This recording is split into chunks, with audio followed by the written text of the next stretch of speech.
As a kid, most people had a favorite place to play, somewhere they could escape, either alone or with friends. For me, that place was oddly specific.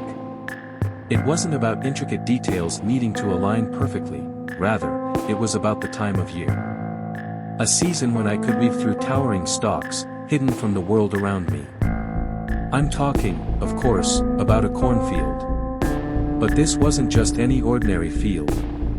Unlike the vast farmlands tilled at the same time every year, this particular field had a strange pattern. The farmer, Mr. Beasley, only planted crops every other year. I never understood why, but I have a feeling it had something to do with the story I'm about to tell you. Back then, I had a small group of friends who lived nearby. Summers were spent racing through the woods, splashing in the lake, and riding our bikes down dusty roads. But one day, we stumbled upon the cornfield for the very first time. I still don't know how we hadn't noticed it before. Maybe we were too wrapped up in our own little world.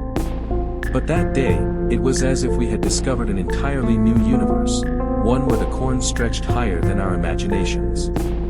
We played for hours, weaving between the stalks, playing tag and hide and seek.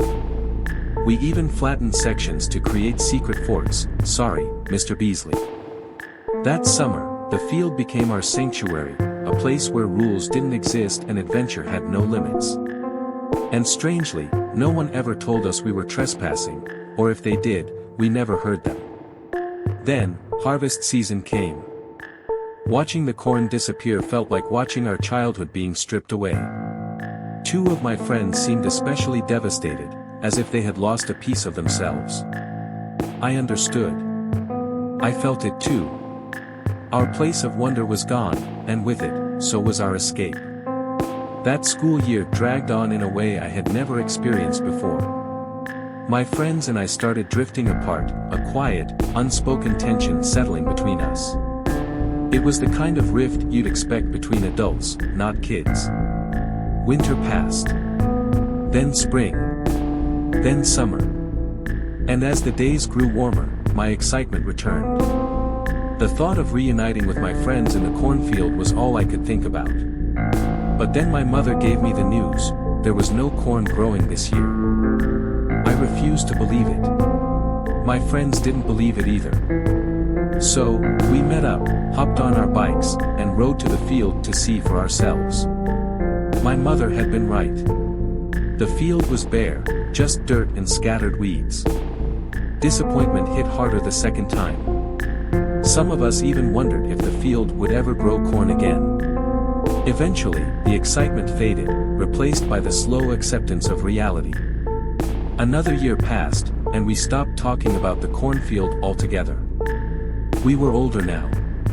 Games felt childish. Life had moved on. But then, one summer afternoon, something pulled me back. Fields around town had begun sprouting once more, and curiosity got the best of me.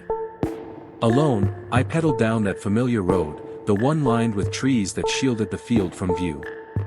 And then, as I rounded the bend, I saw it. The corn had returned. A surge of excitement rushed through me.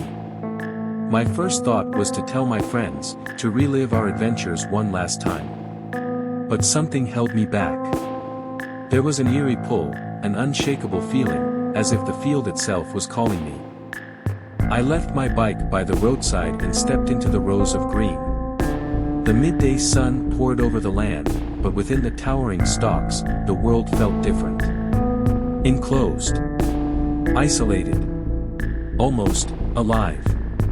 Then, I saw it. Faint movements, barely perceptible, rippling through the stalks. At first, I thought it was just my eyes playing tricks on me. But then I heard it, quick, scurrying noises, darting between the rows, circling me like unseen predators. Fear clawed at my chest. And then, out of nowhere, Dorian. He burst through the stalk so suddenly that I nearly pissed myself.